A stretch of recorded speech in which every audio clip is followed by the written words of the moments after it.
Point is said to be saturated, ठीक है ना। एक पॉइंट के बाद हम लोग सोल्यूट ऐड नहीं कर सकते, उसको क्या बोलते हैं, सैचुरेटेड सॉल्यूशन।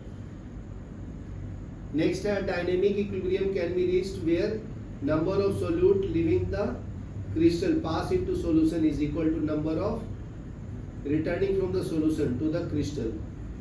इसको क्या बोलते हैं, डायनेमिक इक्विलिब्रियम, ठीक है ना। तो देखो ये सोल्यूट है, सॉल्वेंट में मिक्स किया, आगे फॉरवर्ड हुआ तो डाई सोल्यूशन बोलते हैं, ये सोल्यूशन बन गया। सोल्यूशन को पीछे अगर करेंगे, अलग करूंगा सेपरेट इसको सोल्यूट और सॉल्वेंट को, तो उसको हम लोग क्रिस्टलाइजेशन बोलते हैं, समझ गया ना। मतलब सॉल्वेंट में अगर कोई भी चीज डिसॉल्व करेगा उसको डिसोल्यूशन बोलते हैं, समझ गया। ये डिफिनेशन याद रखना इंपॉर्टेंट है। नेक्स्ट देखो, saturated solution contain maximum amount of solute dissolved in a given amount of solvent at a given temperature, उसको क्या बोलते हैं हम लोग, saturated solution। कितने अमाउंट तक डिसॉल्व कर सकते हैं सोल्यूट को।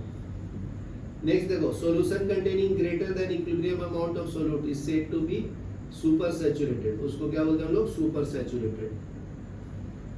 such solution are unstable, तो super saturated क्या होता है, unstable होता है, saturated क्या होता है, stable होता है, बराबर है। नेक्स्ट देखो, precipitation occur by the addition of tiny crystal of solute and super change to saturated solution, समझ गया।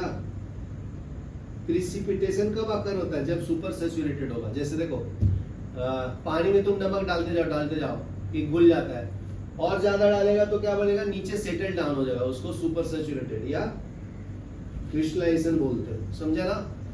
नेक्स्ट देखो, सोलुबिलिटी, सोलुबिलिटी को एस से रिप्रेजेंट करते हैं, solubility of solute in its amount per unit volume of saturated solution at a specific temperature, ठीक है ना। सोलुबिलिटी क्या है, सोल्यूट कितना अमाउंट में डिसॉल्व कर सकते हैं, उसको हम लोग सोलुबिलिटी बोलते हैं। तो ये डिफिनेशन याद रखना, solubility of a solute is maximum concentration and express in the terms, उसको बोलते हैं मोल्स पर लीटर।